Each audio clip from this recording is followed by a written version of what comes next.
అందరికీ నమస్కారం అండి. గ్రామాన్ని కాపు కాస్తూ ఉండే దేవత గ్రామదేవత. ఉగాదికి ముందు రోజు వచ్చే అమావాస్యని కొత్త అమావాస్య అంటారు. ఈ కొత్త అమావాస్య వేళ గ్రామదేవత అమ్మవారికి సులువుగా ఇంట్లో ఏ విధంగా పూజ చేయాలి అనే విషయాన్ని ఈరోజు పూజా విధానం తెలుసుకుందామండి. పూజా విధానం ఎక్కడ స్కిప్ చేయకుండా చివరి వరకు చూడడానికి ప్రయత్నించండి. గ్రామదేవత అమ్మవారికి ఉపహారం ఎలా పెట్టాలి, మరి ఈ పూజ చేయడానికి ఆచారం ఆనవాయితీ ఉండాలా లేదా, ఈ రోజున నాన్ వెజ్ తినవచ్చా, మరి మేము సిటీలో ఉంటామంటే మేము ఏ గ్రామదేవత అమ్మవారికి పూజ చేయాలి, మా దగ్గర గ్రామదేవత అమ్మవారి పట్టమంటూ లేదు, మరి మేము పూజ ఎలా చేయాలి, ఏ దైవానికి పూజ చేయాలి అనే విషయాన్ని తెలియజేస్తూ మీకు ఈరోజు పూజా విధానం షేర్ చేస్తానండి. గ్రామదేవత అమ్మవారి గుడి ఎప్పుడూ కూడా ఊరి పొలిమేరలలో ఉంటుంది. ఎందుకు అంటే ఊరిలోకి అంటువ్యాధులు దుష్టశక్తులు ఊరిలోకి రాకుండా ఊరిని కాపు కాస్తూ ఉంటుంది అమ్మవారు. గ్రామదేవత అమ్మవారిని పూజించటం వలన పంటలు బాగా పండుతాయి. అలాగే గ్రామం కూడా అభివృద్ధి చెందుతుంది. అలాగే గ్రామంలో ఉన్న వారందరూ కూడా ఆరోగ్యంగా ఉంటారని ఒక నమ్మకంగా కొత్త అమావాస్య వేళ గ్రామదేవత అమ్మవారికి పూజ చేస్తాం. గ్రామదేవతలు మొత్తం 101 మంది అక్కా చెల్లెళ్ళు. గంగానమ్మ, మాలచ్చమ్మ, అచ్చమ్మ, పేరంటాల తల్లి, పెద్దింట్లమ్మ, ముత్యాలమ్మ అంటూ ఎంతోమంది గ్రామదేవతలు అందరూ కలిసి మొత్తం 101 మంది అక్కా చెల్లెళ్ళుగా గ్రామాన్ని కాపు కాస్తూ ఉంటారు. అలాగే ఈ 101 మంది అక్కా చెల్లెళ్ళందరికీ కలిపి ఒకే ఒక్క తమ్ముడు పోతురాజు. అమ్మవారిని పూజించేటప్పుడు తప్పనిసరిగా పోతురాజు గారిని కూడా పూజించాలి. గ్రామదేవత అమ్మవారితో పాటుగా పోతురాజు గారికి కూడా నైవేద్యాన్ని సమర్పించాలి. మరి అమ్మవారికి పెట్టేటటువంటి ఉపహారము చద్ది ఎలా పెట్టాలి అంటే ఏమిటి అనే విషయాన్ని కూడా తెలియజేస్తానండి. అమ్మవారికి నైవేద్యంతో పాటుగా నిండు తాంబూలం, చీర, జాకెట్టు అన్ని పట్టుకువెళ్ళి సంవత్సరానికి ఒకసారి అమ్మవారికి ఈ విధంగా పూజ చేసినట్లయితే మన ఇంటిని ఎప్పుడూ కూడా అమ్మవారు రక్షిస్తూ ఉంటుందని ఒక నమ్మకంగా పూజ చేయాలి. 2025 సంవత్సరంలో ఉగాదికి ముందు రోజు వచ్చే కొత్త అమావాస్య మార్చి 29వ తారీఖు శనివారం వేళ ఈ కొత్త అమావాస్య అనేది ఉందండి. శుక్రవారం సాయంత్రం 4 గంటల నుంచి ప్రారంభమైనటువంటి కొత్త అమావాస్య శనివారం సాయంత్రం 5 గంటల 2 నిమిషాల వరకు ఉంది. కాబట్టి అమ్మవారికి ఎప్పుడు కూడా కొత్త అమావాస్య వేళ ఉదయం వేళ పూజ చేయాలి. అమ్మవారి పూజను దేవుని మందిరంలో చేసుకోవచ్చు, లేదా సపరేట్గా పూజాపీఠను ఏర్పాటు చేసి కూడా చేసుకోవచ్చు అండి. ఎవరైతే సపరేట్గా పూజాపీఠను ఏర్పాటు చేస్తున్నారో పీటకు కూడా ముందుగా పసుపు కుంకుమతో అలంకరణ చేసి తూర్పు ఈశాన్య మూలకి పూజ చేయవలసి ఉంటుంది. అయితే మరి గ్రామదేవత అమ్మవారి పటం లేదండి, ఏం చేయాలి అంటే ఇటువంటి ఒక ఇత్తడి ప్లేట్ కానీ, పేపర్ కానీ, తమలపాకు మీద కానీ, అరిటాకు మీద కానీ గంధం కుంకుమ బొట్లతో ఈ విధంగా అమ్మవారిగా భావిస్తూ నామాన్ని పెట్టాలండి. కొత్త అమావాస్య గ్రామదేవత అమ్మవారి పూజ చేస్తాం కాబట్టి వేపమండలతో అలంకరణ చేస్తే చాలా మంచిదండి. ఇంటి ప్రధాన గుమ్మం సింహద్వారానికి, అలాగే గేటుకి, అలాగే ఇంట్లో కూడా అమ్మవారి దగ్గర పూజ చేసేటప్పుడు ఈ వేపమండలు పెడితే చాలా మంచిది. అందుకు గాను వేపమండలు ముందుగానే తెచ్చుకోవాలి. అలాగే అమ్మవారు కలశం ఏర్పాటు చేయాలండి. కలశం ఆనవాయితీ లేని వారు కూడా ఈ కలశాన్ని పెట్టవచ్చు. గ్రామదేవత అమ్మవారి పటం అయితే ఈ విధంగా ఉంటుందండి. అయితే నేనే ఈ గ్రామదేవత అమ్మవారి పటం ఇంట్లోనే తయారు చేసుకున్నాను. లేదంటే ఇటువంటి వరమహాలక్ష్మి దేవి అమ్మవారు పూజ చేసేటప్పుడు మన దగ్గర అమ్మవారి ఫేస్లు ఉంటాయి కదా, ఆ ఫేస్ అయినా అమ్మవారిగా భావిస్తూ పూజ అనేది చేయవచ్చండి. అమ్మవారికి బొట్టు, గంధము అన్నీ పెట్టి సిద్ధం చేసుకున్నాను పూజ కోసం. మీరు ఏ గ్రామదేవత అమ్మవారిని ఇంటికి ఆహ్వానించి పూజ చేస్తున్నారో అమ్మవారి పేరు చెప్పి కలశం అనేది ఏర్పాటు చేయాలండి. అయితే మేము గంగానమ్మ, మాలచ్చమ్మని పూజ చేస్తూ ఉంటామండి. మా గ్రామంలో అమ్మవారి పూజలు చేస్తూ ఉంటాం. అందుకని మేము గంగానమ్మగా పూజ చేస్తూ ఉంటాం. అమ్మవారిగా భావిస్తూ అమ్మవారిని ఆవాహనం చేసి పూజ చేస్తున్నాను. అందుకుగాను వేప మండలను ఈ విధంగా కట్టవలసి ఉంటుందండి. అలాగే మేము సిటీలో ఉంటున్నామండి, మరి మేము ఎవరికి పూజ చేయాలండి, మాకు ఏ గ్రామదేవత అమ్మవారిని పూజించాలో మాకు పెద్దవాళ్ళు ఎవరూ చెప్పలేదు, మాకు తెలియదు అనుకున్నవారు ఎవరైనా సరే మీ ఇంటికి దగ్గరలో మీరున్న ప్రాంతంలో ఏ అమ్మవారిని అయితే పూజిస్తున్నారో ఆ అమ్మవారిని ఆహ్వానించి పూజ అనేది చేయవచ్చండి. నీళ్లు పోసే కలశం వేరుగా ఉంటుందండి. ఇలా బియ్యం పోసే కలశం మాత్రం గ్రామదేవత అమ్మవారికి ఈ విధంగానే పెట్టాలండి. ఈ కలశం ఆనవాయితీ లేని వారు కూడా పెట్టవచ్చండి. అయితే ముందుగా ఇత్తడి చెంబు తీసుకుని అందులో బియ్యం పోసి కలశం చెంబు పెడుతున్నాను. ఎందుకంటే అమ్మవారి ఫేస్ చక్కగా అందంగా ఎత్తుగా కనిపిస్తుంది. అందుకే కలశాన్ని ఈ విధంగా ఏర్పాటు చేస్తున్నాను. ఇంకా నిండుగా బియ్యం పోసానండి. ముందుగానే సిద్ధం చేసుకున్నటువంటి ఈ వేపమండలని అమ్మవారికి చీరగా భావిస్తూ ఈ విధంగా అయితే కడుతున్నాను. గ్రామదేవత అమ్మవారికి పూజ చేస్తే చాలా అంటే చాలా మంచిదండి. ఇప్పుడున్న సీజన్లో అయితే అంటువ్యాధులు ఎక్కువగా వస్తూ ఉంటాయి. అంటే అమ్మోరు పోస్తుందని అంటారు కదా, ఆటలమ్మ. కాబట్టి అటువంటి అంటువ్యాధులను మన ఇంటి వరకు దరిచేరకుండా అమ్మవారు కాపాడుతుంది. ఇప్పుడు మనకి ఉగాది కూడా వస్తుంది కాబట్టి వేప పూజతో ఉన్నటువంటి వేపమండలను పూజలో పెట్టుకుంటే చలువ చేస్తుందండి అమ్మవారికి. మీ దగ్గర అమ్మవారి పటం ఉంటే ఈ విధంగా అమ్మవారిని కొంచెం ఎత్తులో పెట్టుకుని పూజ అది చేయడానికి, కలశం అది పెట్టడానికి సిద్ధం చేసుకోండి. ఎక్కువగా వేపాకులు ఉన్నట్లయితే ఇలా పీట మీద అంతా కూడా వేపాకులను పరిచి పూజకు సిద్ధం చేసుకోండి కలశం పెట్టడానికి. ఇదిగోండి ముందుగానే కలశం ఇలా విధంగా సిద్ధం చేసుకున్నాను. గ్రామదేవత అమ్మవారికి పూజను ఆచారం, ఆనవాయితీ ఉన్నవారు మాత్రమే చేయాలంటే ఎవరైనా చేయవచ్చండి. గ్రామాన్ని కాపు కాస్తూ, అలాగే మన ఇంటిని సంరక్షిస్తూ ఉన్నటువంటి దేవత కాబట్టి అమ్మవారికి సంవత్సరానికి ఒకసారి కొత్త అమావాస్య వేళ ఈ విధంగా పూజను అందరూ చేయవచ్చండి.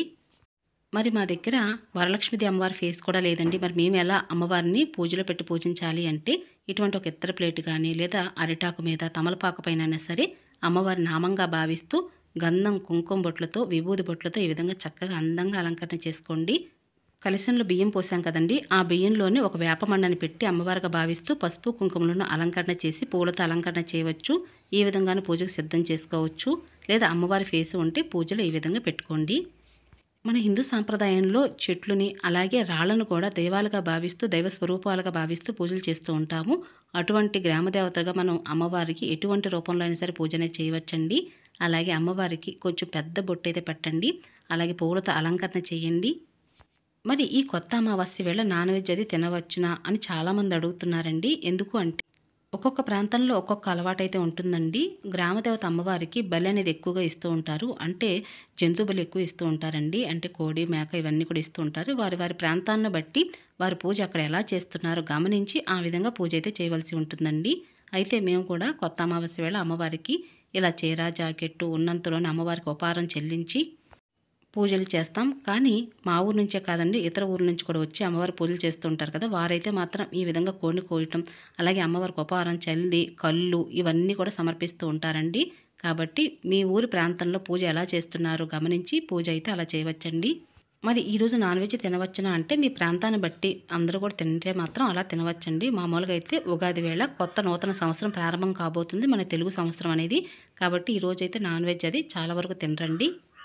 గ్రామదేవత అమ్మవారు ఉగ్రరూపంతో ఉంటారండి. అందుకని అమ్మవారిని చల్లబరచడం కోసం ఇలా వేపాకులు, అలాగే నిమ్మకాయలు కూడా పూజలో పెట్టవలసి ఉంటుంది. నిమ్మకాయల మాలను కూడా అమ్మవారికి వేయవచ్చండి. నేనైతే అమ్మవారికి ఒక 5 నిమ్మకాయలు అయితే తీసుకున్నాను. ఇవి పచ్చి నిమ్మకాయలు అయితే మంచిదండి. ఈ నిమ్మకాయలు చాలా పవర్ఫుల్ అండి. అమ్మవారికి తాకించి ఇంటికి తీసుకొచ్చినా, లేదంటే పూజలో పెట్టిన తర్వాత కుంకుమ పూజ చేసినా కూడా ఆ నిమ్మకాయలని ఇంటి ప్రధాన గుమ్మల సింహద్వారానికి కట్టినా, లేదంటే వాహనాలు ఉంటే బండ్లకైనా సరే ఈ నిమ్మకాయలు కడితే చాలా అంటే చాలా మంచిది. ఇంకా ఎక్కువగా అమ్మవారి పూజలో పసుపు, కుంకుమ అనేది ఎక్కువగా ఉపయోగించాలండి. అందుకని నేను ఇక్కడ పసుపు కలర్‌లో ఉన్నటువంటి, కుంకుమ కలర్‌లో ఉన్నటువంటి పువ్వులతో అలంకరణ చేస్తున్నాను. అలాగే నిమ్మకాయలకు కూడా ఇంకా పసుపు, కుంకుమలు అలంకరణ చేస్తున్నాను. మీరు ఇంట్లో గ్రామదేవత అమ్మవారిని పూజించినా, లేదా గుడికి వెళ్ళి గ్రామదేవత అమ్మవారి పూజలు చేసినా సరే ఈ విధంగానే పూజించాలండి. ఇంట్లో కూడా అమ్మవారికి ఈ విధంగా పూజించిన తర్వాత కూడా ఆ నిమ్మకాయలని పూజా అనంతరము ఇంటి ప్రధాన గుమ్మని సింహద్వారానికి, వాహనాలకి కట్టవచ్చండి. లేదా వ్యాపార స్థలంలో కూడా మీరు అక్కడ బిజినెస్ జరిగే సమయంలో కూడా అక్కడ కూడా కట్టుకోవచ్చండి. అలాగే అమ్మవారికి సంవత్సరానికి ఒకసారి నిండు తాంబూలం అంటే చీర, జాకెట్టు, గాజులు, తాంబూలము, పసుపు, కుంకుమ, వక్క, దక్షిణ సమేతంగా అమ్మవారికి సమర్పించవలసి ఉంటుంది. ఒకవేళ మీకు కొత్త అమావాస్య వేళ కనుక పూజ చేయడం కుదరినట్లయితే ఉగాది వేళ కూడా గ్రామదేవత అమ్మవారికి పూజ చేయవచ్చండి. మా ఊర్లో అయితే ఎక్కువగా గ్రామదేవత అమ్మవారికి ఈ కొత్త అమావాస్య వేళ, ఉగాది వేళ కూడా 2 రోజులు కూడా పూజలు అవి చేస్తూ ఉంటారండి. అయితే ఇంట్లో పూజించినా కూడా, లేదా గ్రామదేవత అమ్మవారి గుడికి వెళ్ళి పూజించినా కూడా ఈ చీరనైతే మాత్రం చాకలికి ఇస్తూ ఉంటారండి. కాబట్టి చాకలు ఎవరినుంటే వారికి ఇవ్వచ్చండి. లేదా పెద్దవాళ్ళు ఎవరికైనా సరే ఈ చీర, జాకెట్ పూజ అయిన తర్వాత ఇవ్వవచ్చండి. అయితే వేపాకు చలువ అని అమ్మవారికి ఈ విధంగా తయారు చేస్తారండి. ఎందుకంటే చాలామంది దగ్గర వేపాకులు అవి ఎక్కువగా ఉండవు. అలాగే గ్రామదేవత అమ్మవారి యొక్క పటాలు, విగ్రహాలు లేకపోయినప్పటికీ కూడా ఈ విధంగాను వేపాకు చలువ చేసి పూజలు అయితే ఉపయోగించవచ్చండి. కొద్దిగా వేపాకులు తీసుకుని అందులో పసుపు నీళ్లు వేసి ఈ విధంగా కలవరాయిలో నూరాలి. కలవరాయి కాకపోయినా మీ దగ్గర రోలు ఉంటే రోలు, చిన్నరపాటి రోళ్ళు అయినా సరే ఈ విధంగా కచ్చాపచ్చాగా దంచుకోవాలండి.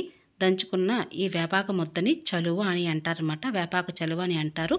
ఈ వేపాకు చలువని ఏం చేయాలి పూజలో అనే విషయాన్ని కూడా తెలియచేస్తాను. ఉగాది పూజ కోసం, అలాగే కొత్త అమావాస్య పూజ కోసం ముందుగా చేయవలసిన ఏర్పాట్లు ఏమిటి అనే విషయాన్ని ముందుగానే వీడియో పోస్ట్ చేస్తున్నానండి. ఆ విధంగా వీడియోలో చూపించినట్లుగా పూజకు ముందుగా ఏమేమి సిద్ధం చేసుకోవచ్చు అని ఒకసారి వీడియో చూడండి. అప్పుడే ఉదయమే పూజ అనేది చేసుకోవటానికి వీలుగా ఉంటుంది. ఒక ప్లేట్లో వేపాకులు తీసుకుని అందులో పసుపు, కుంకుమ, కొద్దిగా అక్షంతలు వేయండి. ఇటువంటి ఒక చిన్న మట్టి కుండలు అనేవి మనకు మార్కెట్లో అవైలబుల్గా ఉంటాయి. కాబట్టి మట్టి కుండ తీసుకోండి. ఇది కొత్తదే ఉండనవసరం లేదు, వాడిందైనా పర్వాలేదు. కొత్తదైతే మంచిదండి. ఇక మట్టి కుండకు కూడా కుంకుమ బొట్టు, గంధం బొట్టు పెట్టి అందులో సగానికి పైగా నీళ్లు పోసి ముందుగా తయారు చేసి పెట్టుకున్నటువంటి వేపాకు ముద్ద, అంటే వేపాకు పేస్ట్ని పెట్టుకున్నాం కదా, దాన్ని వేపాకు చలువ అని అంటారు. అందులో నీళ్ళను పోసి కొద్దిగా పసుపు, కుంకుమ వేసి ఆ పైన కొన్ని వేపాకులు ఉంచాలి. ఇప్పుడు 2 మట్టి ప్రమిదలు తీసుకోండి. మట్టి ప్రమిదలు వాడినవైనా పర్వాలేదు, కొత్తవైతే మంచిది. అయితే మట్టి ప్రమిదలకు కూడా గంధం, కుంకుమ బొట్లతో అలంకరణ చేసి ముందుగా మనం తయారు చేసి పెట్టుకున్నటువంటి కుండ పైన ఈ ప్రమిదలు పెట్టాలండి. ఈరోజు నువ్వుల నూనె దీపారాధనకు ఉపయోగించాలి. మరి 101 మంది అక్క చెల్లెల్లో ఏ గ్రామదేవత అమ్మవారి పూజ చేసినా కూడా ఈ విధంగానే పూజ అనేది చేయవలసి ఉంటుంది. మరి దీపారాధన కూడా ముందుగా సిద్ధం చేసుకోవాలని నిత్య దీపారాధన, అలాగే ప్రత్యేకమైన అమ్మవారికి చలువ దీపం కూడా సిద్ధం చేసుకున్నాము. ఇంట్లో గ్రామదేవత అమ్మవారి పూజ చేసేటప్పుడు నిత్య పూజా మందిరంలో ముందుగా దీపారాధన చేసి ఆ తర్వాత సపరేట్గా పూజాపీఠను ఏర్పాటు చేసిన గ్రామదేవత అమ్మవారి దగ్గర దీపారాధన అనేది చేయవలసి ఉంటుందండి. ఇలానే చేయాలి. నిత్య పూజా మందిరంలో మనం వినాయకుడు పూజిస్తాం కాబట్టి సపరేట్గా పూజాపీఠను ఏర్పాటు చేసినప్పుడు ఇక్కడ వినాయకుని పెట్టాలని ఇదైతే లేదనమాట. లేదండి మేము మొత్తంగా ఇక్కడే పూజ చేస్తాం అనుకున్నప్పుడు వినాయకుని ఇక్కడ పెట్టుకుని పూజ అయితే చేయండి. అలాగే ఒక తమలపాకు మీద కొద్దిగా పసుపు కుంకుమ బొట్టు పెట్టి పోతురాజుగా భావిస్తూ అమ్మవారి పక్కనే ఆ తమలపాకు పెట్టి అక్క తమ్ముళ్ళు ఇద్దరిని పూజించాలండి. అలాగే ఈరోజు పూజా విధానంలో ఒక విశేషం కూడా ఉందండి. మేము ఎప్పటి నుంచో మా వారి ఉద్యోగంలో ఏలూరు ట్రాన్స్ఫర్ కోసం ఎదురు చూస్తూ ఉన్నాము. 2 సంవత్సరాలుగా ఎదురు చూస్తున్నామండి. అయితే ఇప్పటికి కుదిరిందనమాట. మళ్ళీ గ్రామదేవత అమ్మవారి పూజ వచ్చే సమయానికి మళ్ళీ మా వారికి ట్రాన్స్ఫర్ అయితే జరిగిందండి. చాలా విశేషము. కాబట్టి ఆ ట్రాన్స్ఫర్ లెటర్ను కూడా నేను అమ్మవారికి చూపించి, అమ్మ నీ దేవల్ల మా వారికి ఇలా ఏలూరు ట్రాన్స్ఫర్ అయింది, అసలు అవదేమో అనుకున్నాము, కానీ నిన్ను పూజించిన తర్వాత మాకు ఆ పని కూడా జరిగింది తల్లి అని చెప్పి నమస్కరించుకొని అమ్మకి వేల వేల దండాలు చెప్పి నేను అమ్మవారి ముందే ఈ లెటర్ను కూడా పెట్టుకుంటున్నానండి. మా వారికి ట్రాన్స్ఫర్ లెటర్ వచ్చిన తర్వాత వెంటనే ఒక ఆదివారం నాడు గ్రామదేవత అమ్మవారికి ఇంట్లోనే పూజ అయితే ఈ విధంగా చేసుకున్నానండి. ఆ పూజా విధానమే మీ అందరికీ షేర్ చేస్తున్నాను. పూజా విధానంలో ముందుగా దీపలక్ష్మికి నమస్కరించాలండి. దీపం పరబ్రహ్మ స్వరూపం. దీపం రూపంలో అమ్మవారిని పూజిస్తున్నాం కాబట్టి దీపం వెలిగించి ధూపం వేసి ఇక అమ్మవారికి అయితే నమస్కరించుకొని మన మనసులో ఉన్న సంకల్పం అమ్మవారి ముందు ఉంచి ఈ పూజనైతే చేయవలసి ఉంటుందండి. ఇక అమ్మవారి ముందు అక్షంతలతో లేదా కుంకుమ పూజతో అమ్మవారికి నమస్కరించి పూజించిన తర్వాత అమ్మవారికి ఉపహారం అయితే ఈ విధంగా చెల్లించాలండి. ఒక అరిటాకు తీసుకొని ముందుగా కడగాలండి. అరిటాకుని కడిగిన తర్వాత వండిన అన్నం అన్నమాట. అప్పటికప్పుడు వండినటువంటి అన్నాన్ని కొద్దిగా చల్లార్చి, వేడివేడి అన్నం ఎప్పుడు పెట్టకూడదండి. కొద్దిగా చల్లార్చిన తర్వాత మీ శక్తి కొలది గారెలు, బూరెలు, పరమన్నం, ముద్దపప్పు ఇక ఇవన్నీ కూడా అమ్మవారికి నివేదన చేయవలసి ఉంటుందండి. ఈ విధంగా అప్పటికప్పుడు వండినటువంటి అన్నము, ముద్దపప్పు అలాగే పిండి వంటలు ఏవైనా సరే గారెలు, బూరెలు ఇవన్నీ కూడా అమ్మవారికి సమర్పించడమే ఉపహారం చేయటం అని అంటారన్నమాట. అలాగే మైదా పిండి అట్టు కూడా వేయవలసి ఉంటుందండి. ఈ మైదా పిండిలో కొద్దిగా బెల్లం వేసి ఒక అట్టుగా వేస్తానమాట. ఈ మైదా పిండి అట్టును కూడా ఉపహారంలో తప్పనిసరిగా పెట్టవలసి ఉంటుందండి. దీన్నే అమ్మవారికి ఉపహారం చెల్లించడం అని అంటారు. చాలామంది చద్ది కూడా పెడుతూ ఉంటారండి. చద్ది కూడా పెట్టవచ్చు. ఆ చద్ది ఎలా పెట్టాలి అనే విషయం కూడా చెప్తాను. మేమైతే చద్ది అమ్మవారికి ఈ విధంగా పెడతామండి. పోతురాజుకైనా సరే లేదంటే అమ్మవారికైనా సరే చద్ది అనేది ఇలా పెడతాము. అంటే ఒక్కొక్క ప్రాంతంలో ఒక్కొక్క రకంగా పెడుతూ ఉంటారు. అరిటాకులో కానీ మట్టి మూకుడిలో కానీ అమ్మవారికి చద్ది అనేది పెట్టవచ్చు. అయితే ఈ మట్టి మూకుడి కొత్తదై ఉండనవసరం లేదండి. ఒకసారి పూజకు ఉపయోగించిన తర్వాత మళ్ళీ మళ్ళీ పూజకు ఉపయోగించవచ్చు. నీటితో కడిగి పసుపు కుంకుమ బొట్లతో ఈ విధంగా అలంకరణ చేసుకుని ఇక ఈ మట్టి మూకుడులో అన్నం అయితే పెట్టవలసి ఉంటుందండి. అయితే ఈ అన్నం కూడా ముందు రోజు వండినటువంటి అన్నాన్ని రాత్రి నిండుకొండ అన్నాన్ని పక్క తీసి పక్కన పెట్టుకోవాలండి. మూత పెట్టి పక్కన పెట్టుకున్న తర్వాత పెరుగు కూడా తోడేసుకోవాలండి. ఆవు పాలు పెరిగైనా లేదా గేదె పాలు పెరిగైనా సరే ముందుగా తోడేసి పక్కన పెట్టుకోవాలి. అది కూడా నిండుకొండ దాంట్లో నుంచి తీయవలసి ఉంటుందండి. ఇలా నిండుగా ఉండేదాన్ని నిండుకొండ అన్నం అని అలాగే నిండు పెరుగు అని అంటారు. అయితే ఈ పెరుగు కూడా ఇందులో వేయవలసి ఉంటుంది. ఉప్పు వేయాలని మాత్రం అడగండి, నాకు కూడా తెలియదు. ఒక ఉల్లిపాయ కానీ చిన్న బెల్లం ముక్క కానీ ఈ 2 కూడా పెట్టవచ్చండి. మేమైతే 2 పెడతాము. ఈ విధంగా అమ్మవారికి సమర్పించడమే చద్ది పెట్టడం అని అంటారు. ఈ విధంగానే చద్ది అనేది పెట్టవచ్చు. అలాగే ఉపహారం అయితే ఇలా పెడతారండి. ఉపహారము చద్ది అంటే 2 ఈ విధంగా ఉంటాయి. అలాగే అమ్మవారికి నిండు తాంబూలం కూడా సమర్పించాలి. ఇంట్లో ఈ విధంగా అమ్మవారికి ఉపహారము అలాగే నిండు తాంబూలము ఈ విధంగా సమర్పించాలండి. మరి పూజానంతరం ఉపహారం కానీ ఈ తాంబూలం కానీ ఏం చేయాలండి అంటే పూజానంతరము ఉపహారము అలాగే నిండు తాంబూలం 2 కూడా చాకలికి ఇవ్వాలని చెప్తూ ఉంటారండి పెద్దవాళ్ళు. అలా ఇస్తే మంచిది అని చెప్తారు. అలా మీకు ఎవరైనా సరే తెలిస్తే ఇవ్వండి. లేదంటే ఎవరికైనా పెద్దవాళ్ళకి ఈ ప్రసాదంగా ఇవ్వవచ్చండి. అలా ఇక్కడ మీరు చూస్తున్నారు కదా, నేను పోతురాజు గారికి కూడా పక్కన ఒక ప్లేట్లో అరిటాకు వేసి నేను ఆ స్వామికి కూడా పెడుతున్నానండి. అలాగే అమ్మవారికి ఎలా అయితే పెట్టామో ఆ విధంగానే పెట్టాలి. అన్నము, ముద్దపప్పు, గారెలు, బూరెలు అలాగే ఒక మైదాపిండి అట్టు. మనసులో ఎటువంటి ఆలోచనలు లేకుండా నిర్మలమైన భక్తితో ప్రశాంతంగా అమ్మవారికి పూజ అయితే చేయవలసి ఉంటుందండి. ఈ విధంగా పెట్టినటువంటి ఉపహారము చల్లి అనేది అమ్మవారు తప్పకుండా స్వీకరిస్తారు. అలాగే మీ మనసులో ఉన్న సంకల్పం కూడా త్వరగా నెరవేరుస్తారు. ఇదేమీ బిజినెస్ కాదండి. నీకెలా చేస్తే ఇలా చేస్తానమ్మా అని చెప్పటము. బిజినెస్ అని ఎవ్వరు ఏమీ అనుకోవద్దండి. అడగందే అమ్మైనా అన్నం పెట్టదండి. కాబట్టి అమ్మ నా మనసులో ఉన్న ఈ సంకల్పం నెరవేర్చు తల్లి అని చెప్పటంలో తప్పేమీ లేదండి. చాలామంది చాలా రకాలుగా నెగెటివ్ కామెంట్స్ పెడుతున్నారు. అలా ఆలోచించవద్దండి. ఎప్పుడు మనం పాజిటివ్గా ఆలోచించాలండి. మనం ఆలోచించే విధానమే మన జీవితంలో నడిపించే ఒక ధర్మబద్ధమైన మార్గమై ఉంటుంది. మనం ఏదైతే నేర్చుకుంటామో అదే మన పిల్లలకు కూడా నేర్పగలగాలి. కాబట్టి అటువంటి ధర్మబద్ధమైన మార్గాన్ని పిల్లలకు కూడా మనం అందించాలి. ఇదేనండి నేను నమ్మే మార్గం. కాబట్టి ఆ మార్గాన్ని మీ అందరికి కూడా చెప్తూ ఉంటాను. ఇందులో ఏమైనా పూజా విధానంలో తప్పిదములు ఉంటే మాత్రం తప్పకుండా నన్ను క్షమించండి. ఎప్పుడూ కూడా నేను ఒక్కదాన్నే సంతోషంగా ఉండాలని కోరుకోనండి. నా చుట్టూన్న వారందరూ కూడా సంతోషంగా ఉండాలని కోరుకుంటాను. అంతేగాని నన్ను మాత్రమే కాపాడు తల్లి, నా కుటుంబాన్ని రక్షించు తల్లి అని కోరుకోవడం స్వార్థంతో ఉన్న పని అనుకుంటాను. కాబట్టి అటువంటి పని నేను చెయ్యను. నా కుటుంబంతో పాటుగా మా గ్రామస్తులందరూ కూడా సంతోషంగా ఉండాలి. పాడి పంటలు ఎప్పుడు పండుతూ ఉండాలి, విరాజిల్లుతూ ఉండాలి. ఎవరు కూడా పంటలో నష్టపోకూడదు అని కోరుకుంటూ అమ్మవారికి నమస్కరించుకుంటానండి. అలాగే ఇప్పుడు నా ఫ్యామిలీ యూట్యూబ్ ఫ్యామిలీ 50,000 సబ్స్క్రైబర్స్ అయ్యారు. కాబట్టి వారందరూ కూడా సంతోషంగా ఉండాలి. వారి మనసులో ఉన్న సంకల్పం, ధర్మబద్ధమైన కోరికలు ఆ అమ్మవారు తీర్చాలని మనస్ఫూర్తిగా కోరుకుంటున్నానండి. ఆ గ్రామదేవత యొక్క ఆశీస్సులు మీ మీద, మీ కుటుంబం మీద ఎల్లవేళలా ఉండాలని నేను మనస్ఫూర్తిగా అమ్మవారిని కోరుకుంటున్నాను.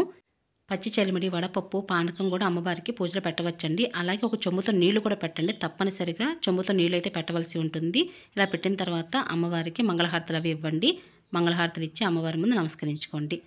2025 సంవత్సరంలో మార్చి 29వ తారీఖు శనివారం వేళ కొత్త అమావాస్య వచ్చింది.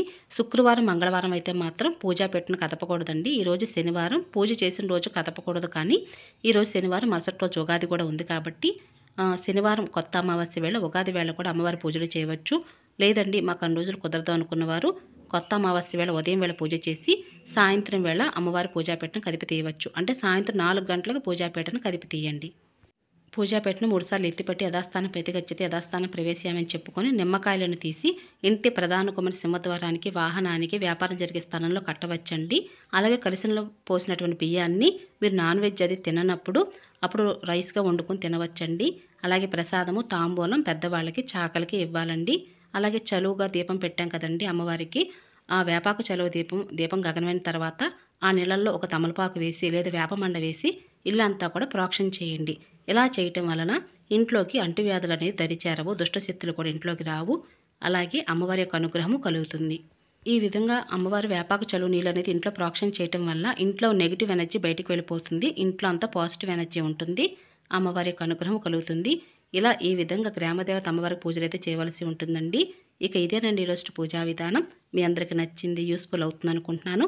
మీకు కనుక పూజా విధానం నచ్చినట్లయితే తప్పకుండా పూజా విధానాన్ని లైక్ చేసి, షేర్ చేసి, కమెంట్ చేయండి. 10 మందికి ఈ వీడియో షేర్ చేయడం వల్ల ఇంట్లో గ్రామదేవత అమ్మవారికి పూజ ఎలా చేయాలన్న విషయం 10 మందికి అర్థమవుతుందండి. సులువుగా గ్రామదేవత అమ్మవారి పూజను ఇంట్లో ఏ విధంగా చేయవచ్చు అనే విషయం ఈరోజు పూజా విధానం ద్వారా మీ అందరూ షేర్ చేశాను. మీ అందరికి నచ్చిందని అనుకుంటున్నాను. మరొక మంచి పూజా విధానంతో మళ్ళీ కలుసుకుంటానండి. ఇక అప్పటి వరకు నమస్కారం అండి.